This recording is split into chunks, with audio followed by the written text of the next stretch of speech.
Welcome, everybody, to the Nordic Ed Micro Topic podcast, where we cover one topic and one topic only. I'm Grant Headifen, the Global Director of Nordic Ed. And today we've got a really cool topic that everybody can relate to. It's called Rules of the Road. Don't know why it's called Rules of the Road, because there's no road on the water. But what we've done is brought on a Nordic Ed qualified American National Standards instructor. Her name is Nitzan Levy. And so she's going to go through the rules with us. She knows, she goes all over the world, sails everywhere. So she knows the rules here and there and everything. So Nitzan, welcome to the show today. Thank you very much. I'm very glad to be here today. Yeah, let's talk rules. I love rules. No, we don't like rules. No. I don't really love rules, but the rules of the road are basically helping us understand or communicate between vessels. There's a standard that is basically international, and we are assuming that the rest of the vessel operators are applying by those rules as well. Of course, if we see that what we assume they know is not happening, we have the responsibility to make sure that we are avoiding collision at any cost. So the rule number one, as I like to tell my students, is do not collide. No collision allowed. Right. And what's interesting with that rule, I mean, it is a rule, right? You are not allowed to create a collision, whether you were in the right or in the wrong, right? So if you are we'll talk about stand on and rules right away later on, right? But if you are the person that's supposed to hold course and the other person doesn't know what's going on and you collide with them, well, that's it. Who's at fault? It's the fault of the person who did not avoid collision at any cost. That's the answer. So a lot of people don't know that. True. So if you know the rules, you got to adhere to them. And number one is don't have a collision. Pretty good rule, actually, don't you think? Exactly. I think it's first of all, it makes sense, right? You don't want to hurt the boat, you don't want to hurt yourself, you don't want to hurt your crew. So you should avoid collision at any cost. That's the Um, most important I'm thing. going to jump in here with a fun story. So we have virtual reality sailing on Nordic Ed, and every Wednesday we call Windy Wednesday, and we all go racing. So there's people from all over the world. We go racing together, and so racing rules are exactly the same except for a few, right? But in virtual reality, it knows the rules. So if you're on port and you collide with another boat on starboard, what happens is you get a penalty. It stops your boat in virtual reality, and the guy, the person that's has the right of way, is the stand-on vessel, just carries straight on, barrels right through your boat, right? So you can see them coming, they'll go right through your body, right through your boat, and out the other side, and they carry on going, right, fast, but you've got the penalty, your boat stops. It's so much fun. Yeah, to the point where the person that is kind of bad, right, because the person that is the stand-on vessel won't avoid collision, they just go right through. So it's a weird getting a boat going right through your body. It's pretty weird, but it's fun. Yeah. Anyway, right. So carry on. Just because you threw in there the right of way, this is terminology that we used to use in the past. Someone who has the right of way and someone who needs to give the right of way. And we're steering away from that terminology just to make sure, again, we're talking about responsibility. So there's a stand on vessel and there's a giveaway vessel.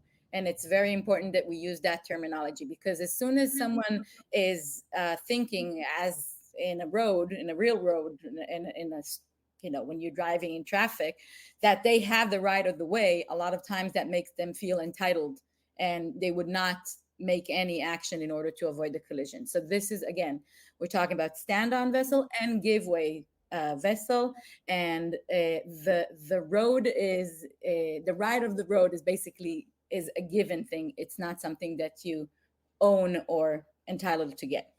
Yeah, perfect explanation. And so, because a lot of people say, well, why has it changed, right? And really, it is if you're the stand-on vessel, you are supposed to stand on until, right? Keep maintaining your course until, Yeah. right? And so it should be called stand on until vessel and the giveaway vessel. All right, let's go. Keep Okay. moving on. Rule number 2, in my opinion, is the vessel that has less maneuverability would be the stand-on vessel. Again, it makes sense. You see a vessel like, let's say, a kayak or a paddleboarder. And of course, even when you're sailing, you have a lot more maneuverability than that type of vessel, then you should give them way, right? Yeah, absolutely. In fact, if you look through the rules, I've looked through the rules dozens of times, and I cannot find where it says a kayak has rule rights or is stand on or give way over another vessel. So that rule in particular is exactly right. Right. So, and it comes from rule number one.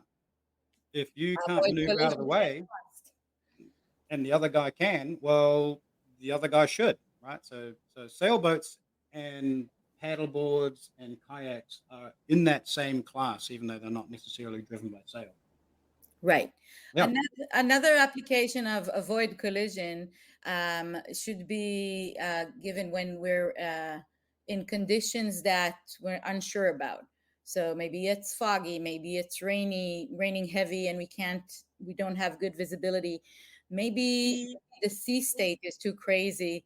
In these situations, we also not first thing we're supposed to be very prudent with our vessel operation. We need to go slower than we usually go, and we need to do everything in order to keep the vessel safe and to avoid collision. So this is another thing we need to make sure that we're paying attention to. Right. So yeah, that's again back to rule number one, right? So I think it does say in the rules there somewhere is like if in doubt, then. Exactly. Yeah. And we'll talk about if in doubt a bit later when we talk about sailboat rules of the road. But now I would like to move on to another principle, basic principle that, again, to me, it's just like a make sense, no brainer. You must maintain a lookout. How would you know if you are stand on or give way if you don't have a lookout? You need to make sure you have eyes on the road. Right. So either you yourself can see everything, or you use your crew. And sometimes, the vessel is heeling and the sail is covering your view. So you make sure that one of your crew either crawls under the sails and tell you what's the situation in terms of boat traffic, or someone could even stand on the bow and call for distances, especially for those of you who are racing. When you get close to a start line or a mark, you want to make sure you know what distance you're keeping from your opponents. No, exactly. I've got a silly story on this one. It's when I was a total greenhorn. So we're racing, and I was that guy told to go stand on the bow, and just the captain said to me, "Go stand on the bow and call out starboard if any boat is coming at us." Right? So I'm like, okay, that's a good idea. That's I easy. didn't know what starboard was. I didn't know what it meant. I just went up to the front and called out starboard, and I knew starboard was right, the right side of the boat. That's all I knew. Well, there's a boat coming at us, and he's going to pass us on the left side of the boat. So I call out port when we were actually on starboard, but I was thinking that I should tell the boat to go to the port side of the boat. But no, that's not. You should be advised. Your port. So yeah, so that's an embarrassing story, but I can blame it on being a complete greenhorn. But it's fine. We're here to own our embarrassing Absolutely. stories. Right. Well, you learn from your mistakes. Okay. All Exactly. right. Hopefully, you don't do the same mistake twice. Yeah, and included in lookout, what it say. The rules do say if your boat is fitted with a radar, it must be on. Right. Okay. Right. That's another way of maintaining a lookout. Yep. Another thing to remember that a lot of people forget: when you are on a sailboat, once you turn on the engine, even if your sails are on, you are considered a power vessel. So the rules of the road that apply to power vessels are now applying you. You're not a sailboat just because you have sails and sometimes you can sail. Mm-mm. You're only a Right. sailboat when you're using the wind as your only propulsion. Right. And I think the rules say when machinery is not being operated. So Yeah. now it could be machinery being operated if the engine's on. That you need to be careful of that because a lot of people will say, okay, well, I turned my engines off to gain to become the stand-on vessel because I just turned my engines off. No, that doesn't work. You got into the situation as a powerboat, so you can't just turn your engines off and say I'm a sailboat now, so I'm on the stand-on vessel. That ain't going to work. It's not going to fly in the courtroom. And actual fact, look, here's where it all comes down to. Right, you could be tricky and start thinking about that. Right, when it comes down to if you're going to start thinking about that kind of philosophy, Mm-hmm. how are you going to get away with it in the courtroom? Right. So let's say it's just a massive, right, really bad, and you've got nasty lawyer on their side, and you've got a grumpy judge. You ain't going to fare well when you try to pull tricks like that, right?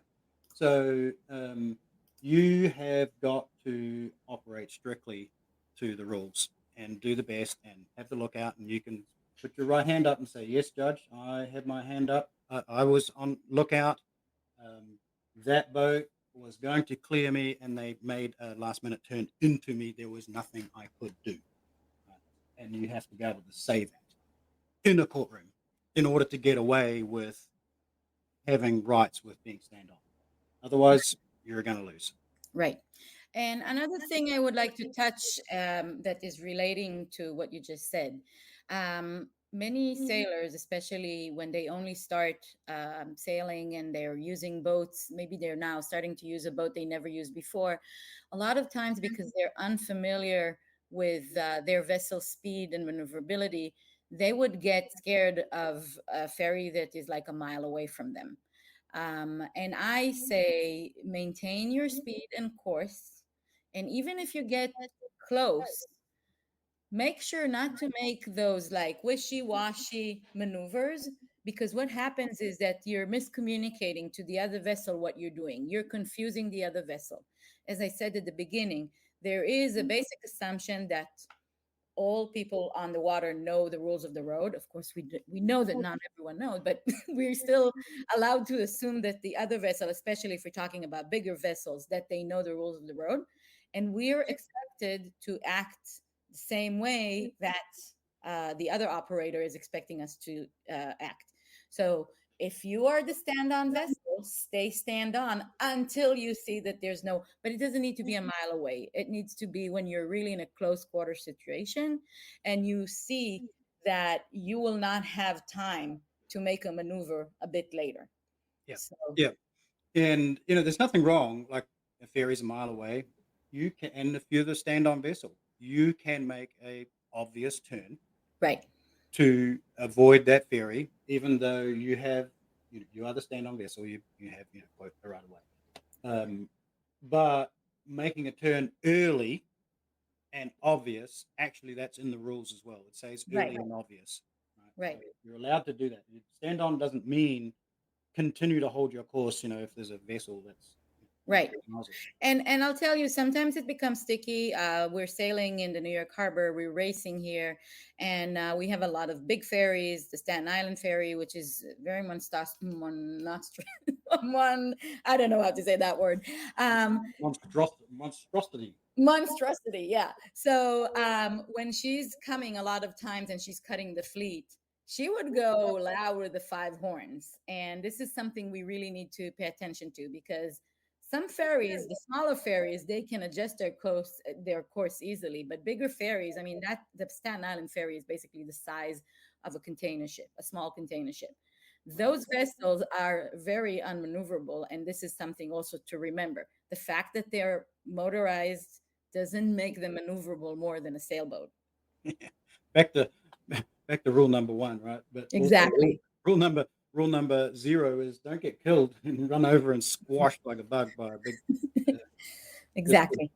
And uh, another thing that is in a principle, like before we dive into the different things, the different rules, the breakdown, is overtaking. So when you're overtaking a vessel, what would you imagine would be the situation? Who has more visibility in that sense? Yeah, well, you're sneaking up on them, right? So you can see them. Exactly. Maybe they can't see you. And on a Um, sailboat, we don't have those mirrors like we have in a car. So we definitely, unless we turn our head, we definitely can't see them. yeah, yeah, yeah. So, and the other part of it is that if you're overtaking, well, it's probably obvious that you've got more maneuverability. So that's your rule number Yeah, you two. can Is you choose have, whether you want to take them on port or take them on starboard. You make yeah, that call. yeah. So that definitely is in the rules. Overtaking vessels. If you are overtaking another vessel, you must give Give way way. to them, Exactly.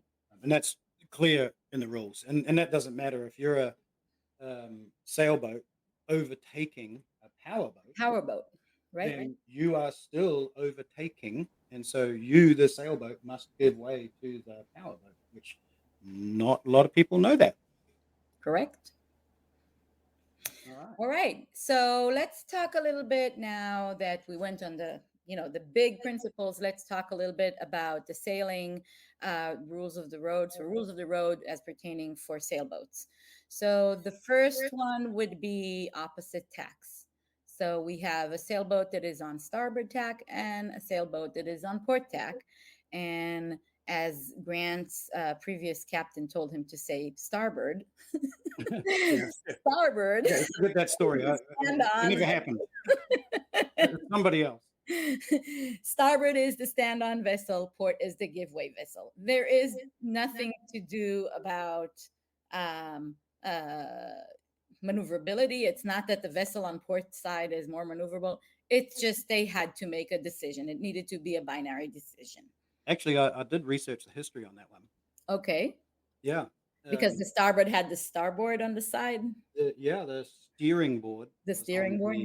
um, on the right side of the boat, and the port, the boat would come up to the port on the port side of the boat. Right? So the steering board was on the right side of the boat.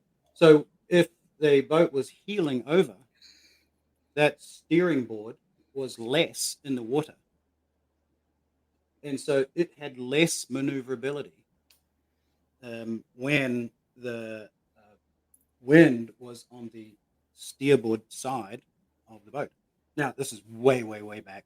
So you can forget that. It just comes down to convention. As you said, they had to make a decision, these days because the rudder's in the middle of the boat. That doesn't matter. But it just is, right? It's just Okay. one of those rules. Yeah, I actually like that story and I'll Yeah, remember to use it in the future. yeah. I never checked it out on Snoops, .com. Yeah. It's actually real. It sounds really good. Yeah, it Um, sounds really good. so we'll just go By with the that. way, why don't you tell us, Grant, how we determine what's the vessel's tack before we move forward? Oh yeah, no, gee, I don't know that one. No, so I'm testing the starboard. tester. Yeah, well, it goes back to that same story from that race, right? So starboard means wind is coming from the right side of your boat. Off your So if you're in starboard. your Yeah. imagine in your head, the wind's coming from the right side of your boat. The boom and the sails are going to be out on the left side of the boat or the port side of the boat, right? So if the wind's coming from the right side of the boat, you have. We're not going to use the word right of way, but we're going to use Stand on. we're going to use stand on. Just doesn't rhyme, but that's how you determine that. Now it gets a wee bit tricky, and there's lots of rules around this. Like, what if you're going downwind and the boom's on the right side, but the jib's on the left? Well, Doing wing on wing. wing on wing, the rules say whichever side your largest sail is. So let's say you have your mainsail down and you have the jib up, but it's on your port. Well, on your port side, but your wind's coming from your right, so you're still on starboard there. Okay, let's carry on. Two vessels on the same tack. The vessel to leeward is the stand-on vessel. The vessel to windward supposedly have more maneuverability. It's There not. is a reason for that, and so imagine the leeward vessel, one that's further downwind, is coming, sort of towards you, and you're both on the same tack. Right? So put that in your brain. Let's say the one that is further downwind, they are on a close haul, right? So meaning they've only got one way to turn, so they can only turn downwind, Exactly. right? No, they don't have an option to turn upwind without tacking, right? Right. or stalling. So that boat on the leeward side, has only one direction to turn, so they are less maneuverable. The one that's further upwind, on a incoming collision course, well, they can turn to the left, they can turn to the right, they can go in front of the boat, they can round up a little bit, they can turn and scoot in behind the boat. So they have more maneuverability. So leeward boat is stand-on boat for that reason. It has less maneuverability. Right. Yeah. Grant, you want to take a break? I think your minute is coming up. Oh yeah. So we have to take a break because I have to take a cake out of the oven. So Yeah. all right, I'm back, and that cake is looking amazing. Put the knife into it. No ingredients came out with the knife, so that means it's perfectly cooked. Okay, perfect. What cake did you make? I'm making a coconut cream cake. It's Oh, coconut my, cream. You said, yeah. my daughter's birthday. Yeah. Alrighty, back to rules. Yes. Turn off the thing in here. Okay, back to rules. So yeah, all those rules really come from maneuverability. And again, if you're sailing, you're doing a race and you see a vessel coming ahead of you and they have their spinnaker up and it's hard for you to determine which tack they're on.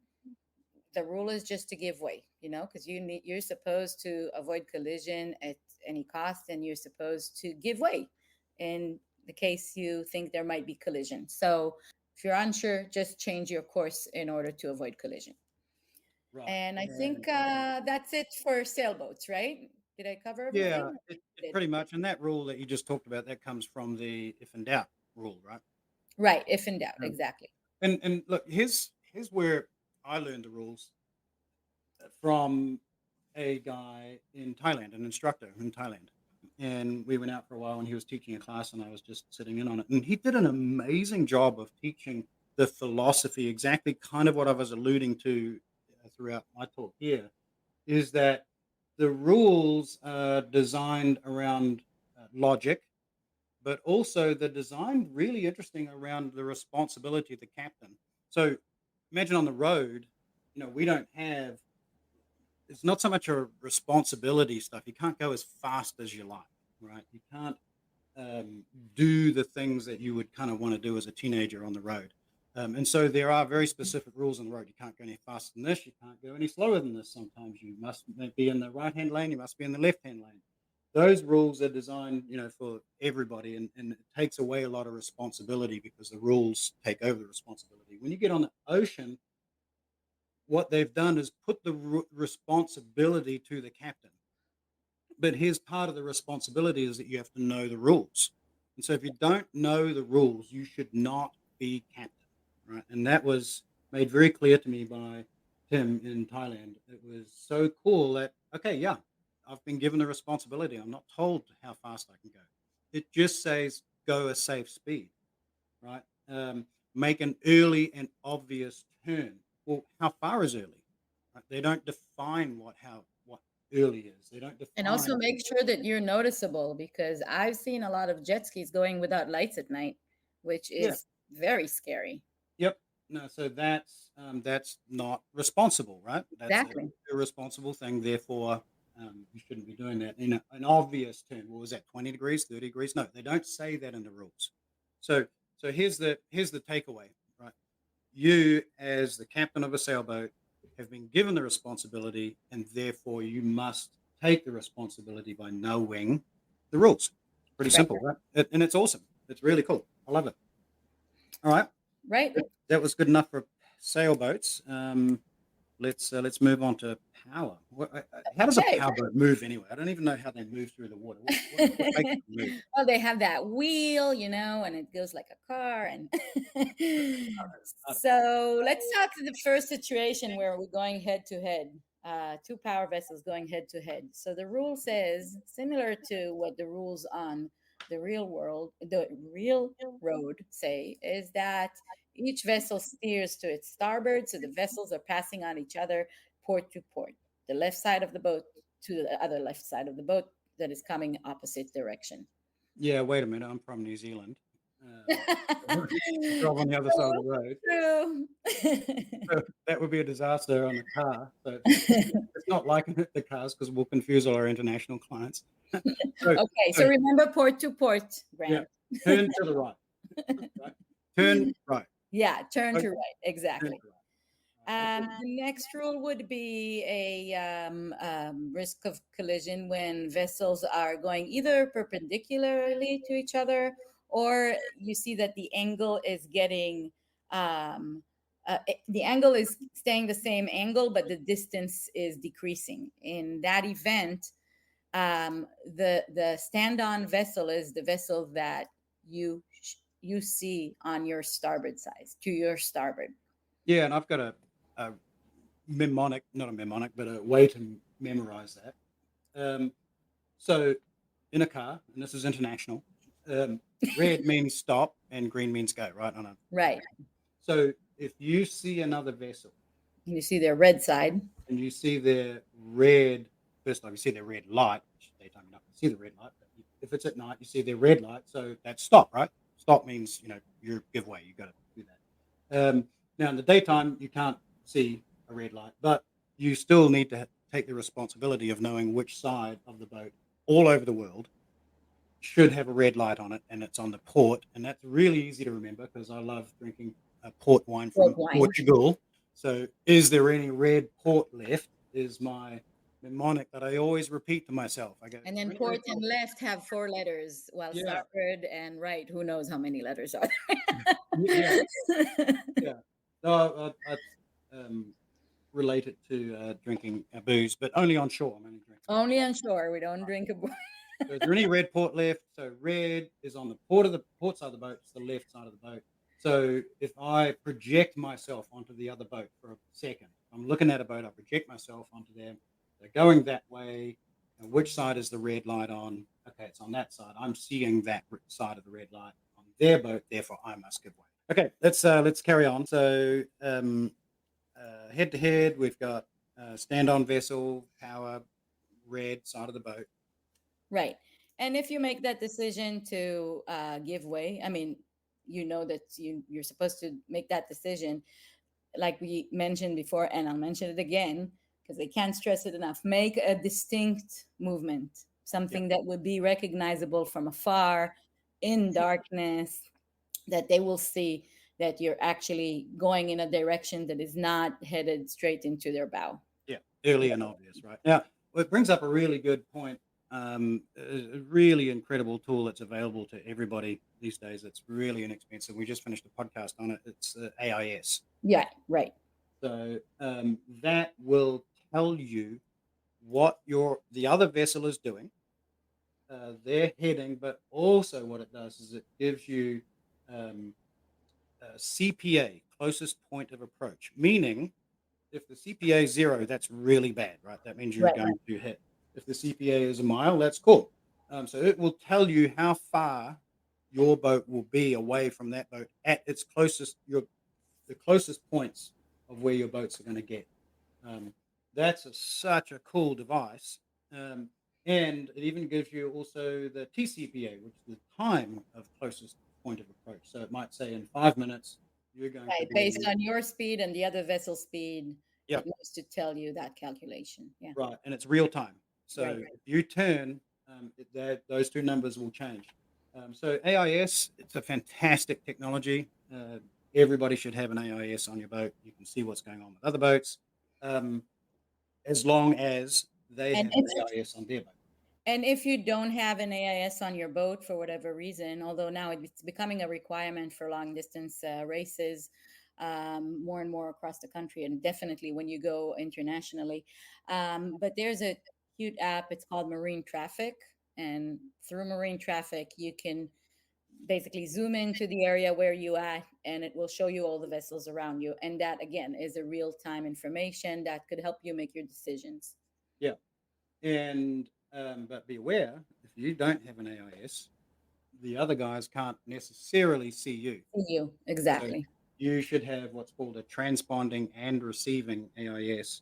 The type C is just receiving, type B is transponding and receiving. So if you can afford it, it's not expensive, but get yourself a Type B AIS system on your boat. And again, it just comes back to responsibility, right? Right. If you can afford one, why wouldn't you do that? Right. Right. Okay, let's move on. Two more things I would like to talk about. So, if you're taking the rules of the road, the rules of navigation in Nautical, towards the end of the course, you'll have a list of the order of giveaway. So, basically, it would start with the vessel that has the least maneuverability and will end with the vessel that has the highest maneuverability. So just quickly, I will mention the overtaken vessel has the least maneuverability. Again, they don't see anything behind them. A vessel that is not under command is next in turn. So not under command, that needs a lot of definition for a lot of people, right? So what it also refers to is a boat that's completely broken and their rudder is shot and they're just barreling on through. Exactly. You can't maneuver Right. your boat. Your Yeah. engine doesn't start. The next category, restricted with your maneuverability. Well, and also there's in sea lanes and things like that, some boats are not allowed to go outside the sea lane or whatever, so they're also restricted in their maneuverability. And then you're getting into also like the river rules versus open ocean rules, right? Inland rules. So Right. but yeah, definitely restricted in the maneuverability. So if you're trying to force a container ship out of the way, which some people think that sailboats have rights over everybody. That's not true. Okay, carry on. Yeah. The next in line would be constrained by draft. So my draft is just too deep, and the depth over there is my draft is 7 feet. The depth over there is 5. Definitely, I'm constrained by my draft, so I can't go there. And Hard to also, communicate that because other vessels don't see your draft. right, it can be kind of obvious though, because it's really written around bigger vessels, right? So you've Right. got a giant big vessel navigating in a narrow waterway. Right. Obviously, they're constrained by draft because they're very deep. Right. So because like if you're a sailboat and you meet a giant container ship out in the middle of the ocean, and you're a sailboat, technically you are the stand-on vessel, right? Yeah. So now don't try and force that, make an early and obvious change to get out of the way. But so the constrained by draft, what that does is that brings that big vessel. If it comes close to land, now they're constrained by draft. So now you, the sailboat, do have to give way to that. Yeah, but a sailboat should give way to a container ship anyway. It's a much bigger vessel. It's usually, especially in open waters, it's operated on autopilot. Yep. You do not want to cross that boat Nope. unless you know you can do it in one shot because they're not going to even honk at you. It will just go over you and not even know that they did so. So be aware of those container ships. Oh yeah. I have a lot of experience with that. Not that I've been in a collision like that. It's just that seeing them is scary. Have you ever been honked at 5 times by a big boat? No. I have. I have. But did get honked by a Staten Island ferry overreactive operator. So Yeah. It was my early days when I was a young greenhorn as well, and I was sailing a little dinghy, and I knew I was going to miss this big boat, but I didn't take into account that the big boat was so big that they would take my wind. Yeah, So that's that killed true. my maneuverability. That's true. And I couldn't pull out the rule saying I'm restricting ability to maneuver. I was going to get squashed. So just stay away from big Exactly. big boats. Yeah. Another vessel that you want to stay away from is fishing with restricted maneuverability, fishing or trawling. A lot of times they'll have equipment in the water, like nets. You definitely don't want to get out over that because it's going to get caught in your propeller and then you're not in a good situation. Right. And the rules say that they have more rights over you. Exactly. They are the stand-on vessel. So, yeah, you have to stay out of the way, but do stay out of the way, and including other vessels being towed. Just stay out of the way. One time we were going along, and there was a boat going along, and I thought, okay, well, I'll easily go behind that one. But there was another boat behind that one. I thought, well, I'll easily make in front of that one. Well, guess what? The one in front was towing the one behind. Oh, wow. Yeah, and the line, it was so long and it was so heavy that it was in the water, so I couldn't see it. So it wasn't until I got closer and then I realized what was the correct lights. There were no lights. It was daytime. It was daytime.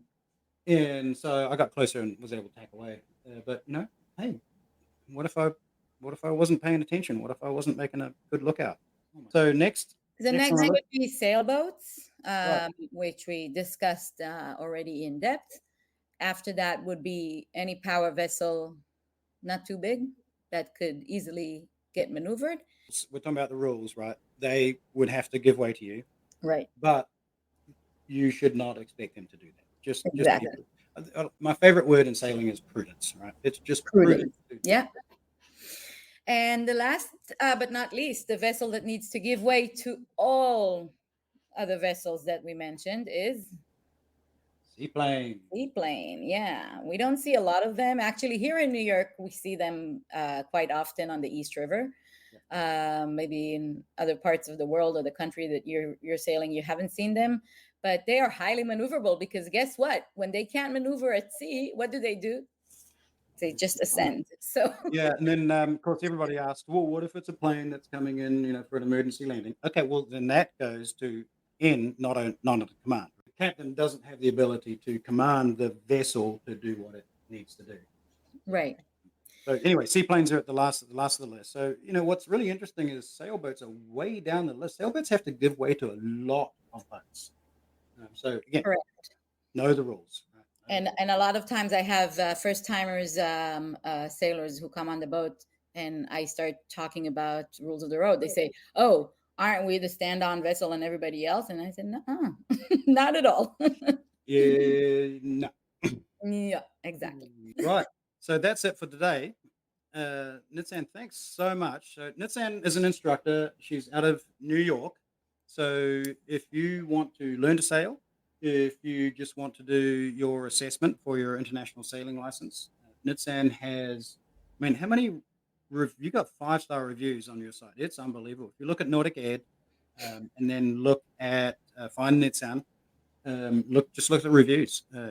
Everybody loves her. She's fantastic. So go get your And I assessment. didn't pay them. You didn't pay them to say that? I didn't pay them. Maybe a little bit. So yeah. Anyway, go use Nitzan. She's amazing and she's a character. She's fun to talk to. All right. Thanks so much, Nitzan. Ciao. Okay. Bye. Thank you.